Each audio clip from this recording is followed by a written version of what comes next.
Esta es la portada de la primera edición de las novelas ejemplares de Cervantes, en la que remarcamos indudablemente en el título la palabra ejemplares.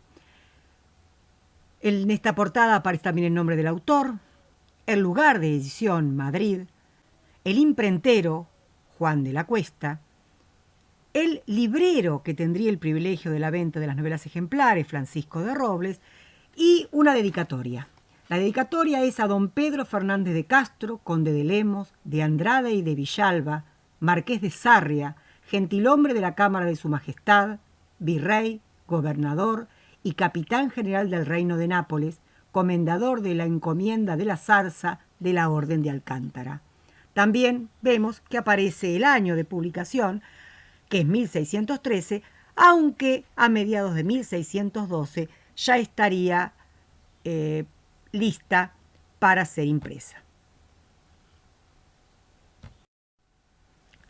El protocolo de publicación de las novelas ejemplares del 9 de octubre de 1613 aún puede encontrarse en el Archivo de Protocolos de Madrid.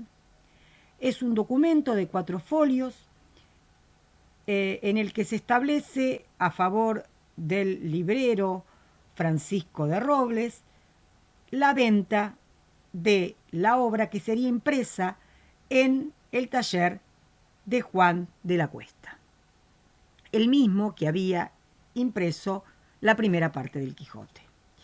Imprimir un libro en la época no era nada sencillo, se necesitaban 4 documentos. Esto fue estipulado a partir de la pragmática de Felipe II de 1558. Los 4 documentos que se exigían al momento de publicar una obra eran la licencia de impresión, que podía ir acompañada de un privilegio de impresión, que es lo que sucede en este caso. El privilegio permitía la exclusividad de la venta del libro. El segundo documento era la aprobación del censor de Consejo de Estado. Esto es muy importante y lo vamos a tratar después para llegar a entender el sentido profundo de las novelas ejemplares. El tercer documento era la tasa, que era en definitiva el precio de venta indicado. Precio de venta que se basaba en la cantidad de pliegos que tuviese una obra. En el caso de las novelas ejemplares eran 71 pliegos y medio a 4 maravedís, lo que daba un precio final de 286 maravedís. A título anecdótico, cabe recordar que el pliego en el momento de impresión del Quijote, que se publicó en 1605, era de 3 maravedís y medio, lo que indica la inflación de la época. Y el cuarto y último documento era la fe o testimonio de erratas, que permitía comprobar que el texto impreso era idéntico al que había aprobado, el que se había presentado y que había aprobado autoridad competente. Esta placa nos introduce en 2 temas que abordaremos a continuación, 2 temas interrelacionados, que son la censura ejercida por la Inquisición y la idea de ejemplaridad de estas novelas cervantinas. Lo que vemos acá es el documento firmado por el escribano Jorge Tobar el 2 de noviembre de 1612, en el que se autoriza la publicación solicitada meses antes, dice, por Miguel de Cervantes. Y leo: por cuanto por parte de vos, Miguel de Cervantes, nos fue fecha relación que había descompuesto un libro intitulado Novelas ejemplares de honestísimo entretenimiento, donde se mostraba la alteza y fecundidad de la lengua castellana, que os había costado mucho trabajo el componerle, y nos suplicastes os mandásemos dar licencia y facultad para le poder imprimir, y privilegio por el tiempo que fuésemos servidos, o como la nuestra merced fuese. Lo cual, visto por los de nuestro consejo, por cuanto en el dicho libro se hizo la diligencia que la pragmática por nos sobre ello fecha dispone, fue acordado que debíamos mandar dar esta nuestra cédula en la dicha razón, y nos tuvímoslo por bien. Por un lado vemos que este texto hace relación a el consejo que mencionamos anteriormente, como aquel capaz de autorizar la publicación de una obra, y la pragmática a la que hice referencia de 1558. Pero además lo que nos llama la atención es el lenguaje utilizado. Cuando nosotros leemos las novelas ejemplares, ya no es esta la manera de hablar de la España del siglo XVII, por lo que podemos pensar que había determinada fórmula instalada desde décadas antes que se repetía con alguna variación, y vemos que sucede lo mismo que en el lenguaje jurídico actual, donde hay desde tiempos reales hasta formas que ya no son utilizadas en el habla cotidiana y que quedan restringidas a un lenguaje jurídico. Creo que en este caso podemos hablar de el mismo hecho. La censura se instituyó en una de las atribuciones centrales del Santo Oficio. Los libros eran considerados el vehículo ideal para la difusión de actitudes doctrinales, corrientes de pensamiento e ideologías que pudieran ser consideradas peligrosas, cuando no abiertamente condenables por los poderes dominantes. Podemos hablar de tres tipos de censura: la censura represiva, la censura preventiva o previa y la autocensura o censura inmanente. La censura represiva era ejercida sobre obras ya publicadas y estaba reservada específicamente a la Inquisición. La Inquisición contaba con determinados decretos o edictos que fueron reunidos en los llamados índices de libros prohibidos. El primer índex fue publicado por el inquisidor Valdés en 1551 y ampliado en 1559. Recordemos que justamente en ese año es prohibido el Lazarillo de Tormes, que pasa a formar parte de este índice. Recién va a poder volver a publicarse en 1573, pero con lo que se conoce como Lazarillo castigado, al que se le han quitado 2 tratados. La obra completa de Lazarillo de Tormes recién en 1884 podrá publicarse. ¿Cómo llevaban a cabo los visitadores su función? Había recorridas periódicas, anuales, e incluso cada determinado tiempo se recorrían las casas de los libreros buscando la existencia de libros prohibidos. En caso de encontrarlos, el castigo podía llegar a la pena capital. Estos índex tenían que estar a la vista del público en estas casas de librería y eran indudablemente lo que más tenían en cuenta los visitadores al momento de supervisar. En cuanto a la censura preventiva o previa, es aquella que se ejerce antes de la publicación de una obra. Una serie de requisitos que la obra debe cumplir para poder contar con una licencia de publicación. Muy bien, esta censura preventiva o previa fue instaurada en 1502 por los Reyes Católicos. Quienes tenían la competencia, o sea, los Reyes Católicos tenían la competencia para otorgar licencias de impresión en el Reino de Castilla y los permisos para vender en el reino publicaciones o impresiones traídas desde otros lugares. Desde mediados del siglo XVI, esta concesión de licencias será dada por el Consejo Real y está regulada fundamentalmente por la pragmática de 1558, dictada durante el reinado de Felipe II, y a la que se sumaron luego las cédulas reales de 1569, de 1610, de 1627 y de 1647, es decir, las últimas 3 ya fueron dictadas durante el gobierno de los Austrias Menores. hay una... La posibilidad de obtener una licencia estaba minuciosamente regulada, tanto por autoridades judiciales, específicamente por los presidentes de las audiencias de Valladolid y Ciudad Real, que luego será trasladada a Granada, y desde el ámbito religioso serán los arzobispos de Toledo, Granada y Sevilla, y los obispos de Burgos y Salamanca, quienes tomarán parte en la supervisión de estas obras para ver si se permitía o no su publicación. Por último, hablamos de la autocensura o censura inmanente. Indudablemente, los autores de la época conocían que la presión que ejercía la censura fundamentalmente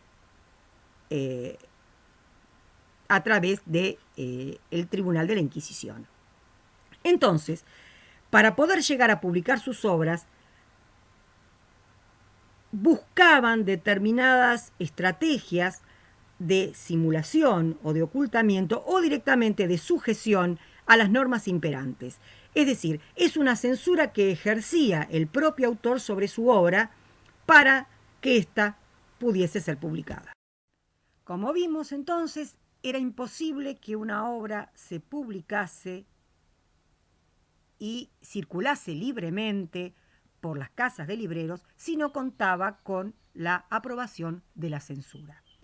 El castigo para aquel que imprimiese una obra sin esta autorización o que la vendiese en su establecimiento era bastante severa y podía, como vimos, llegar a la pena capital. Muy bien, ¿qué aspectos eran los que consideraba la censura al momento de evaluar una obra? Por un lado, conformidad con la fe y las buenas costumbres. La Iglesia está absolutamente presente y no se permitía ideas que pudiesen atentar contra el dogma y la fe cristiana. Y que se transforma, obviamente, después de la Contrarreforma, en la fe católica. Utilidad y provecho de la obra. Como ya vimos, deleitar aprovechando fue una de las grandes consignas de la época. Es decir, la obra tenía que resultar amena, pero debía ser provechosa. Y por otro lado, se tenían en cuenta los méritos estéticos del autor y de la obra. Si bien es cierto que hay una profunda censura a las ideas contrarias a la Iglesia católica, también eran evaluadas las obras por el estilo y por la manera en que eran escritas. Si de alguna manera también atentaban contra la lengua, contra el uso de la lengua, también podrían ser censuradas. Pero además eran tenidos en cuenta otras cuestiones, como por ejemplo la condición personal del autor, si era alguien honrado o no, o el género literario de que se tratase, géneros que no estaban permitidos. Pero además había algunas cuestiones que, muy poco objetivas, como eran la amistad o enemistad del censor hacia el autor. Los censores de esta manera estaban dotados de cierta competencia estética y formaban, en mayor o menor grado, formaban parte del campo literario. Tenían que tener cierto conocimiento de las herramientas, por un lado de la literatura y por otro lado del lenguaje, para poder evaluar las obras. En definitiva, lo que hacían al aceptar o descartar una obra era contribuir a la fijación de determinado canon y a la consagración de un autor y de su obra.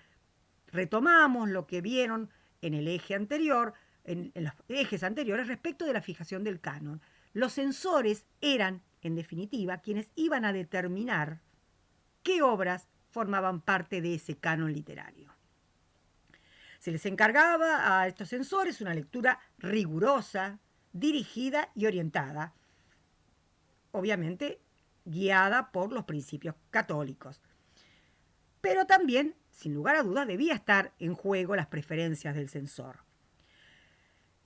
Si una obra no era aprobada, ya fuese porque sus ideas no eran las apropiadas o su estilo no era pertinente, estas obras debían ser destruidas. Sin embargo, consta que muchas obras no se destruyeron y permanecieron sin poder publicarse, y algunas de ellas lograron ser publicadas muchos años después.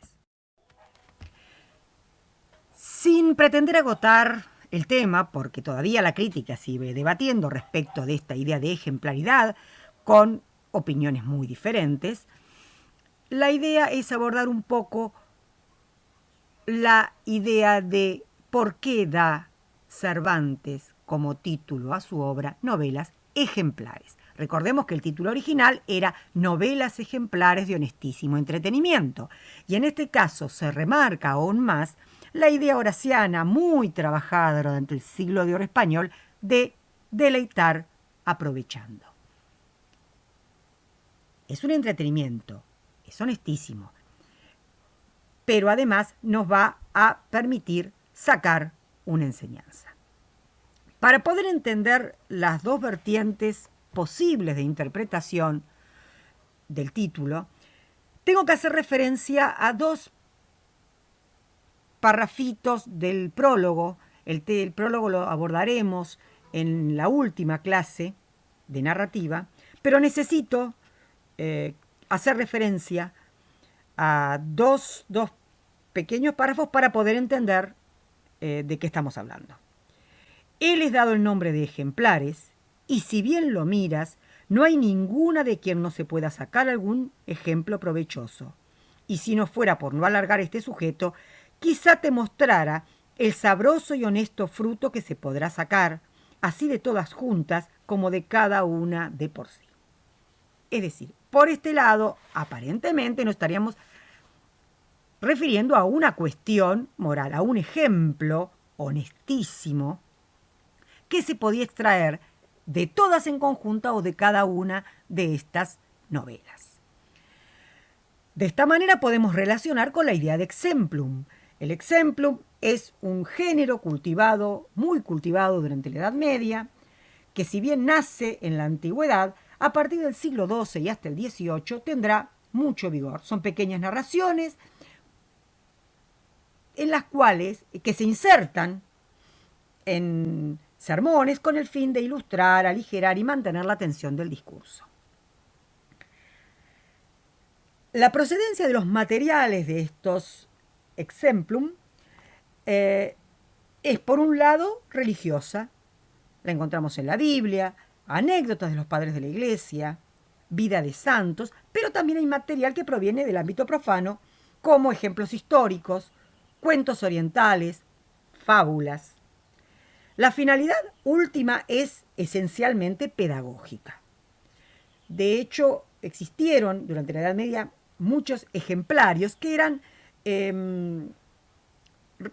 eran colecciones de ejemplos que, repito, la finalidad que tenían era educar, era enseñar, una finalidad pedagógica.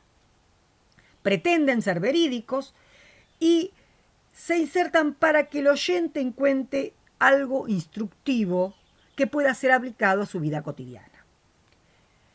Es una lección del pasado, entonces, con valor perenne. Si bien cuentan una historia, que repito, dicen es verídica, la idea es que la puedan llevar al presente del oyente y aplicarla a su propia vida para mejorarla.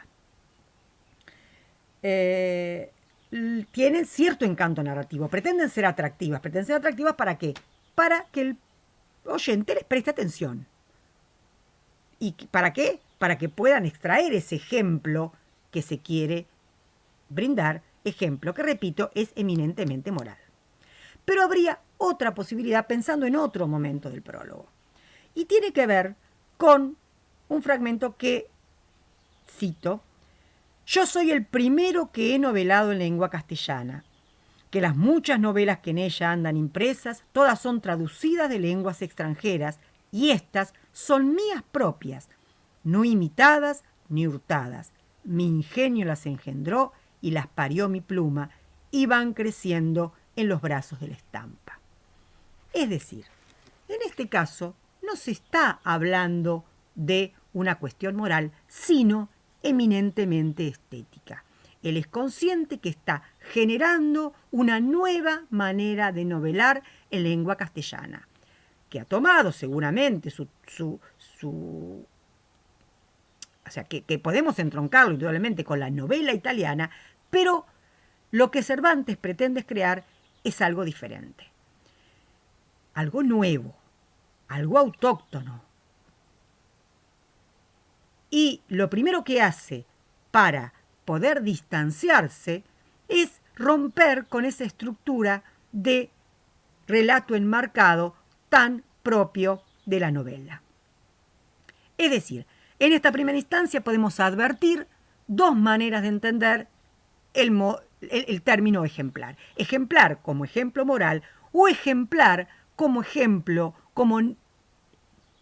para tener en cuenta, pero desde el punto de vista de la escritura. Sin lugar a dudas, las dos acepciones estaban, y por razones diferentes, en la cabeza de Cervantes al momento de titular sus 12 relatos.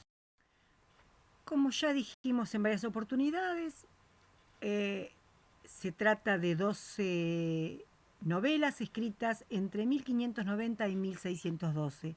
No se sabe con exactitud la fecha de composición de la mayor parte de ellas, solo podemos saber que Rinconete y Cortadillo es anterior a 1604 porque aparece mencionado en la primera parte del Quijote, y que El celoso extremeño habría sido escrita antes de 1606. Algunos consideran, parte de la crítica, que Las dos doncellas puede haber sido la primera en ser escrita. En realidad, también se habla de reescrituras de Cervantes acerca de sus obras, pero lo fundamental es que se nos presentan como 12 relatos independientes. Si bien Casalduero considera que no se trata de 12, sino que son 11 novelas. 11 novelas porque la última estaría dividida en dos partes. Como ya dije en otras oportunidades, carecen de marco narrativo. La manera tradicional de enmarcar estos relatos era, como ya lo había iniciado Boccaccio, con una excusa para contar. Ahora bien, Cervantes no utiliza marco narrativo. Una de las razones que da Blasco para esta no utilización es que Cervantes quiso que estas obritas fueran presentadas de forma independiente para que el lector pudiese centrar en cada una de ellas su atención. Y para ello hace referencia a lo que aparece en el capítulo 44 de la segunda parte del Quijote, es decir, de 1615, 2 años después de la publicación de las ejemplares, en las que dice, y cito: también pensó, como él dice, que muchos, llevados de la atención que piden las hazañas de Don Quijote, no la darían a las novelas y pasarían por ellas o con priesa o con enfado, sin advertir la gala y artificio que en sí contienen, el cual se mostrará bien al descubierto cuando por sí solas, sin arremarse a las locuras de Don Quijote ni a las sandeces de Sancho, salieran a luz. Es decir, quiere que haya un detenimiento en todas y cada una de estas novelas. También va a hablar en el prólogo de la posibilidad de extraer algo de ellas. Y dice, de todas en conjunto o de cada una en particular. Por otro lado, también podemos pensar, como ya he comentado anteriormente, que Cervantes nos demuestra que puede hacer una historia enmarcada y que realmente no quiso hacerlo. Voy a hacer referencia ahora a 3 posibles clasificaciones de las muchas que existen. La primera es la clasificación que tiene en cuenta el tema. Y hay dos grupos. Por un lado, las que tienen el amor como tema principal, en la que los personajes actúan impulsados por el amor o se ven afectadas por él. Son la mayoría de las novelas ejemplares. La gitanilla, el amante liberal, la ilustra frigona, la fuerza de la sangre, el celoso extremeño, la española inglesa, las dos doncellas, la señora Cornelia, e indirectamente, por ausencia de amor, estaría el casamiento engañoso, pensando que la idea de casamiento tiene cierta relación con el tema amoroso. Y después estarían aquellas en las que el tema amoroso aparece en un nivel absolutamente secundario. Y tres estarían incluidas: Rinconete y Cortadillo, El licenciado Vidriera y El coloquio de los perros. Casalduero, en el libro citado anteriormente, El sentido y forma de las novelas ejemplares, hace una clasificación que buena parte de la crítica rechazó, entre ellos Reyazas, que ha hecho otro trabajo muy importante sobre las novelas ejemplares. Casalduero nos habla de 4 mundos posibles. El mundo ideal, y en este mundo estarían incluidos la gitanilla, el amante liberal, Rinconete y Cortadillo, la española inglesa. El mundo del pecado original, y aquí encontraríamos al licenciado Vidriera y la fuerza de la sangre. El mundo de la virtud y la libertad, e incluye en este caso 2 obras, El celoso extremeño y la ilustre fregona. Y por último, el mundo social, que abarcaría Las dos doncellas, la señora Cornelia, El casamiento engañoso y El coloquio de los perros.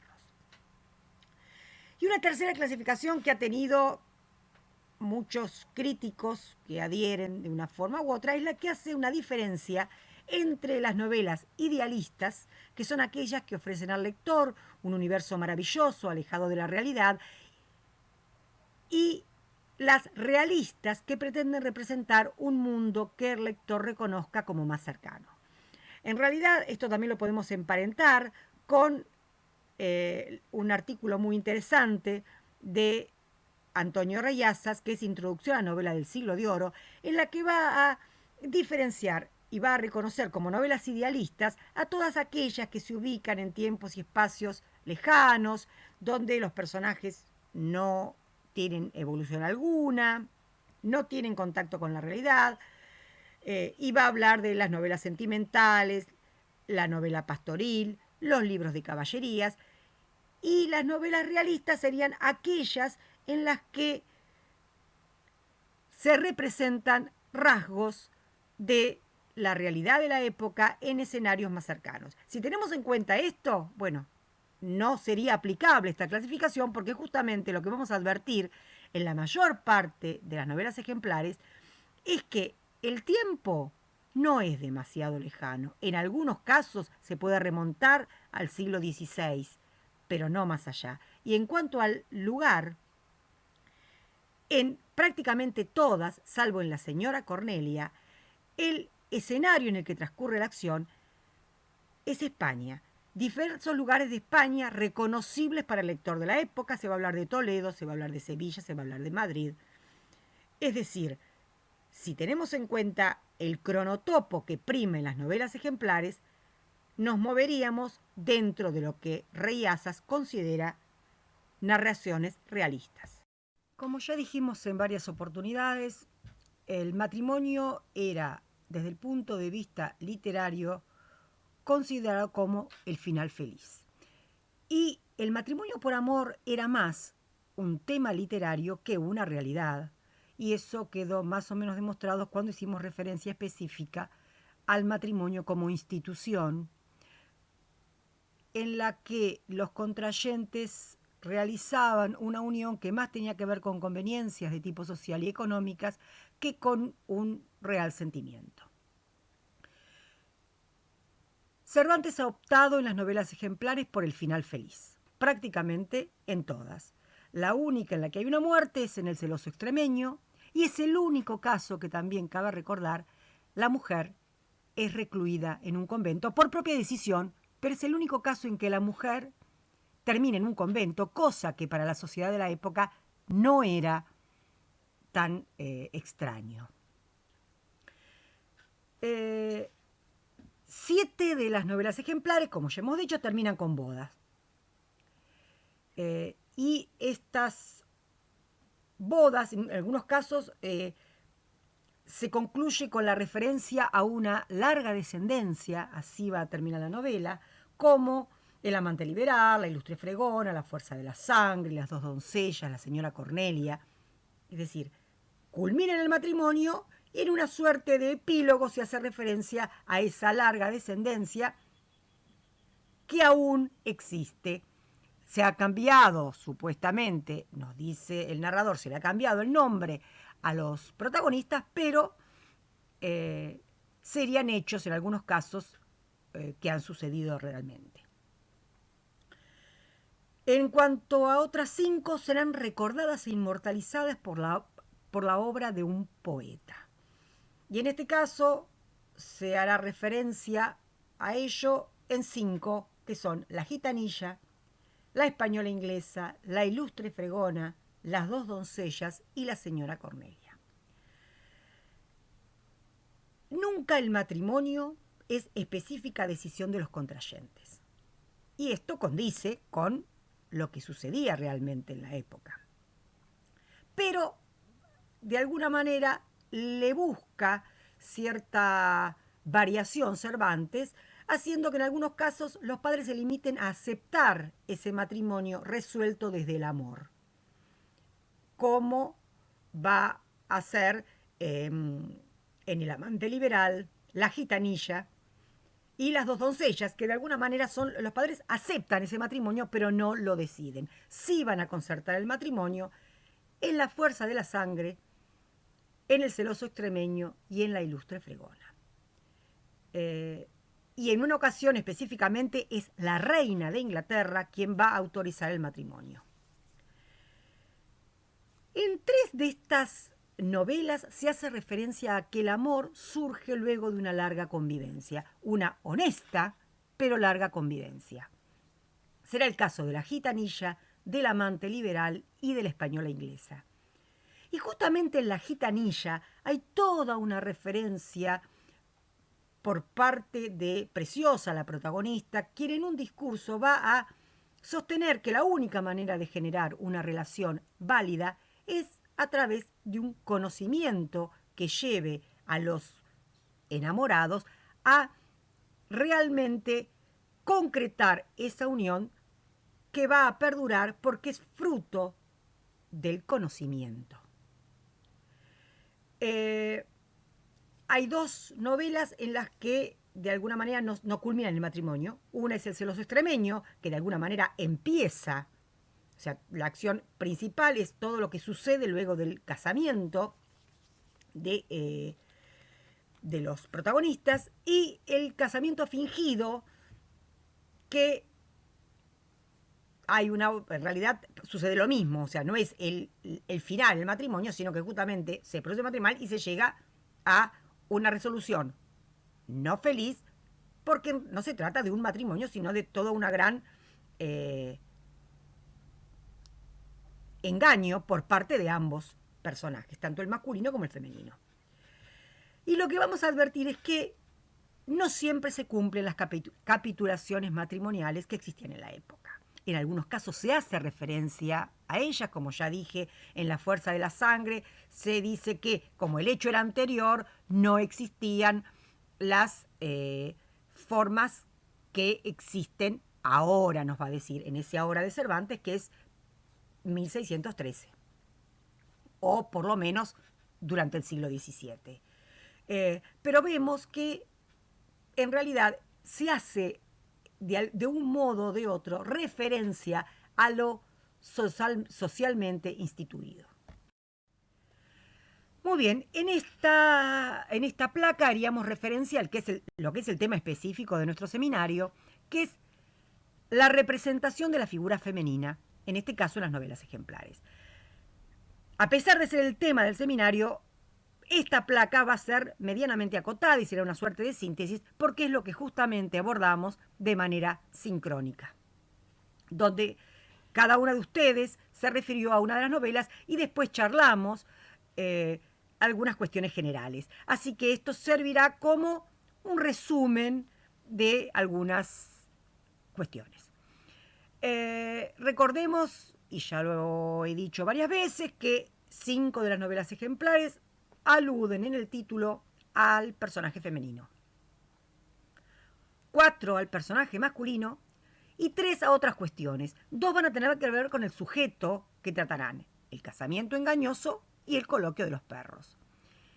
Y una que tiene que ver con la razón última de la trama, que es la fuerza de la sangre.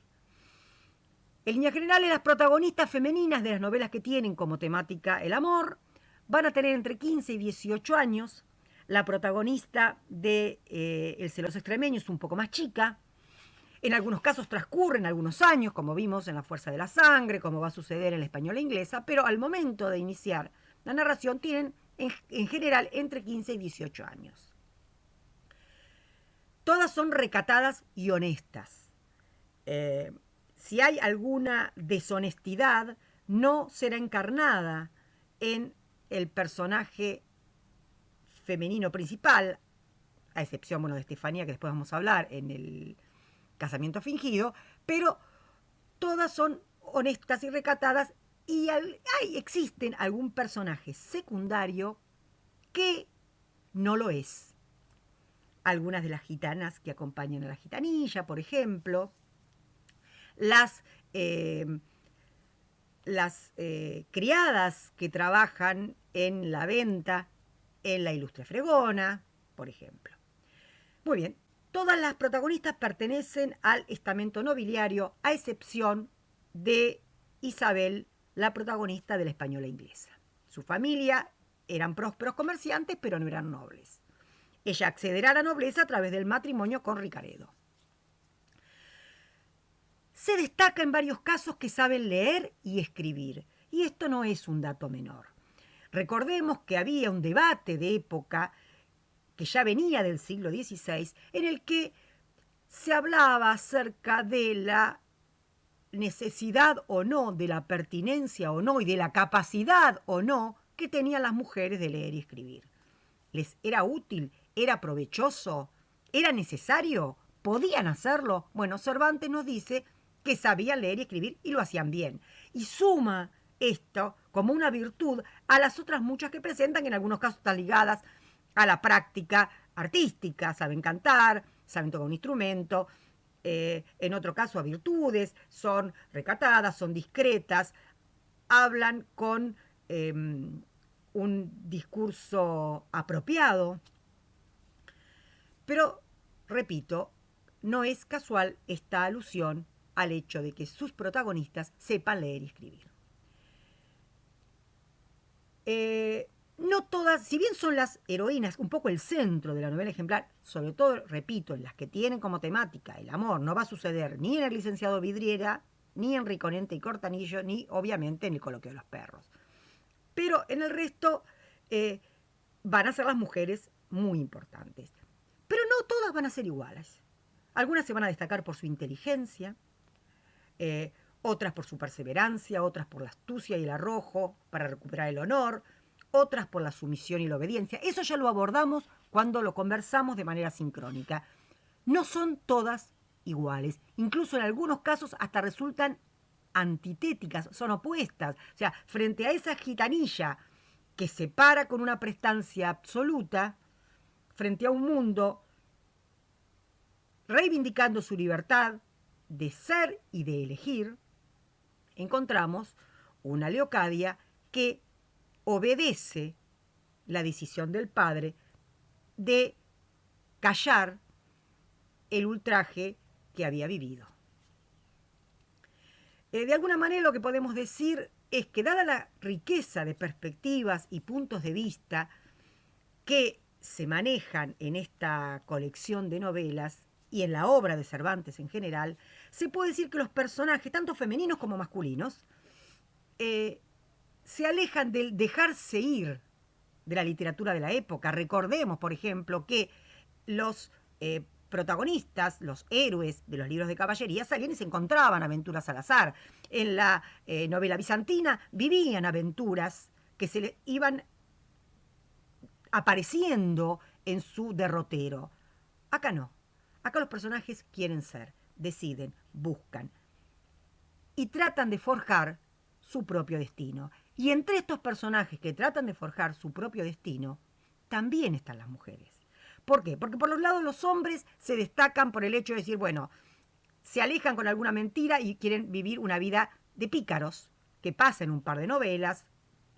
Otros deciden dejar la casa paterna para fingir ser un gitano, que no es, como Andrés Caballero en La Gitanilla. Estoy hablando de los personajes positivos, porque después tenemos el caso de Rodolfo en La Fuerza de la Sangre, que es un personaje masculino que hace lo que quiere, pero que es totalmente negativo. Pero las mujeres también encarnan esta idea de querer decidir y ser protagonistas de su propia vida. Y de eso vamos a hablar en la siguiente placa. Margarita Schulz, en su artículo Cervantes y las mujeres ejemplares, y partiendo de un fragmento del prólogo en el que dice: quizá te mostrará el sabroso y honesto fruto que se podría sacar así de todas juntas como de cada una de ellas, y propone que, por un lado, podemos hablar de todas juntas, es decir, ver la obra como una unidad, y por otro lado, centrarnos en la particularidad. Si vemos desde la unidad, la mujer es presentada en las novelas ejemplares como un objeto que puede ser violada, como vimos en La Fuerza de la Sangre o La Ilustre Fregona, puede ser hecha prisionera y esclava, como va a suceder en El Amante Liberal, donde además es comprada y es vendida. Puede ser engañada con promesas matrimoniales incumplidas, como va a suceder en Las dos doncellas y La señora Cornelia. Puede ser determinada a casarse porque así lo deciden sus padres. De hecho, Leocadia, está bien, nos dicen que se enamora de él, pero los padres deciden el matrimonio antes. Es decir, hay una serie de circunstancias en que, además, bueno, la violencia de género, que es explícitamente de lo que se habla en Rinconete y Cortadillo. Sin embargo, frente a todo esto, podemos advertir la particularidad de cada una de estas mujeres, que actúa no de una manera única, sino de acuerdo a su propio carácter y a sus propias convicciones. Así vamos a encontrar la libertad y la autodeterminación de Preciosa, la decisión de Teodosia y Leocadia, que se disfrazan de hombres y salen en busca de aquel que las deshonró, la determinación con la que se planta Leocadia e impide una segunda violación, la astucia de Estefanía, que termina, si bien se produce un mutuo engaño, ella se queda sin dinero, pero Campuzano termina en el hospital. Por otro lado, no debemos olvidarnos de la actuación de las mujeres adultas, de las madres en muchos casos, que son las que deciden y las que recomponen el orden social. Así, doña Guiomar, la madre de Preciosa, Constanza, de La Gitanilla, entiende la situación y le explica a su marido que no termina de entender qué es lo que está pasando. Y decide permitir el matrimonio de Constanza y Juan, al que conocimos como Andrés Caballero. Doña Estefanía, en La Fuerza de la Sangre, es la que trama, como vimos en clases anteriores, es la que trama la vuelta de Rodolfo, planea este matrimonio y hace esa puesta en escena con su hijo hasta que finalmente se concreta el matrimonio deseado y se recompone el orden. Es decir, frente a una mujer que sufre una serie de circunstancias, la mujer responde a todas esas circunstancias y actúa. Podemos concluir con una cita de la propia Jules que dice: a la idea generalizada que se impone, la de la mujer objeto, hay que oponer las individualidades que en ocasiones Cervantes diseña con delicada simetría. Si es lícito intentar un balance desde el pellejo de Cervantes, diría que la mujer sale libre de culpa y cargo de este juicio. Y llegamos ahora a las dos últimas placas en las que vamos a tratar de establecer una especie de conclusión respecto de lo trabajado hasta ahora. Como vimos, en definitiva, en las novelas ejemplares no hay un modelo homogéneo de mujer. No hay una figura de mujer, hay mujeres. Además, como afirma Blecua, si por un lado los personajes considerados buenos no siempre sobresalen por sus virtudes y comportamiento, aún sin caer en extremos como el de Rodolfo, pero vemos que en la Ilustre Fregona, dos jóvenes le roban a sus padres, les mienten, dicen que van a un lugar y no van ahí, y van a vivir aventuras de pícaros, por citar uno de los tantos ejemplos. Pero tampoco los malos brillan por su potencia y constancia en la maldad. De hecho, hay malos que se arrepienten, hay algunos que no.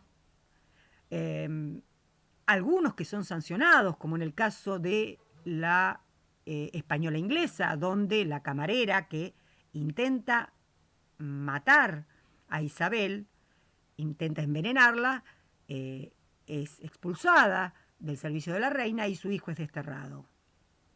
Pero no hay una constante, incluso en las más realistas como Rinconete y Cortadillo o El casamiento engañoso, los actos delictivos quedan impunes. O sea, las cosas que nos cuentan en Rinconete y Cortadillo hablan de robos, asesinatos, prostitución, y nada merece ser sancionado. O sea, nada es sancionado. Es decir, nos encontramos con un conjunto de obras en las que, si pensamos en esa palabra ejemplares y honestísimo entretenimiento, nos van a hacer un poco de ruido. Violaciones, robos, incestos, asesinatos sin sentido. Ahora bien, ¿por qué es ejemplares y qué es lo que está pasando en realidad? Tengamos en cuenta que Cervantes, tal como afirma Gacto Fernández, está en guardia frente a los posibles deslices teológicos, y yo agregaría que es absolutamente consciente del poder que ejerce en la época la censura. Él quiere decir, quiere mostrar, quiere dar cuenta de una determinada sociedad. ¿Y qué es lo que hace? Recurre a lo que Pabst llama, por ejemplo, antinomia de la novela, que es una contraposición entre lo que los autores, y no solamente Cervantes, él habla de muchos autores de la época, lo que se dice en el prólogo y lo que finalmente pasa en el relato. Acá se nos dice que son novelas ejemplares de honestísimo entretenimiento y que de todas vamos a poder sacar cosas, pero la verdad que las cosas que nos muestran nos hacen pensar bastante. Reyazas va a definir a los relatos cervantinos y en particular a las novelas ejemplares como relatos irónicos, es decir, donde se nos dice una cosa, pero es otra. O sea, recurre a la ironía. Si Pabst habla de la antinomia de la novela y Reyazas hace referencia a la ironía cervantina, Jesús Maestro directamente llama al narrador cínico y lo vincula con el sarcasmo, con la ironía, con la burla. Dice que es un burlador en el que no se puede confiar, porque miente y es tendencioso, y que hay una contradicción flagrante entre el material que el autor expone y lo que el narrador dice. Y va a establecer una diferencia entre la inventio relacionada al autor, que es ese material que el autor pone a disposición, por un lado del lector, pero también para el narrador, y la elocutio, ligada al narrador, en el que hace un uso contrarreformista, en muchos casos, de ese material, a través de sus interpretaciones, de la manera en que nos presenta los hechos, de los comentarios que hace. Javier Blasco afirma: la controversia como valor del discurso sustituye la autoritas, de la misma manera que el perspectivismo, gracias a la problematización de las instancias de la narración, sustituye al monologismo. De allí que las novelas cervantinas son abiertas. El lector tiene absoluta libertad para interpretar la ficción sin que desde afuera se le imponga un sentido.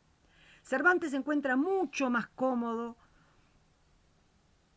narrando historias que comerciando con ideas, dice Blasco. Es decir, no hay grandes discursos en los que manifieste sus opiniones. Es la acción misma de los personajes, algunas de las palabras de estos personajes, algunos de los comentarios del narrador que van conformando todo este mundo en el que, repito, no hay una idea única, no hay una idea que se imponga a las demás. Hay perspectivismo, hay distintos puntos de vista. La narrativa cervantina lo que hace en definitiva es poner en escena los debates de la época. Y a él lo que le interesa es ver cómo esos debates, cómo esas ideas encarnan en vidas concretas, que son las vidas de sus propios personajes. Volviendo una vez más a Jesús Maestro, no hay en las novelas ejemplares ni en ninguna de las obras cervantinas razones metafísicas ni causas que excedan el plano de lo humano. Para entender lo que sucede, no tenemos que recurrir a un Dios ni a una interpretación metafísica. Lo que sucede, sucede en el mundo de los hombres. Cervantes nos presenta, en definitiva, un mundo, una sociedad que no es ni más ni menos que la que a él le tocó vivir, y recurriendo a la ironía va a desnudar todas sus miserias.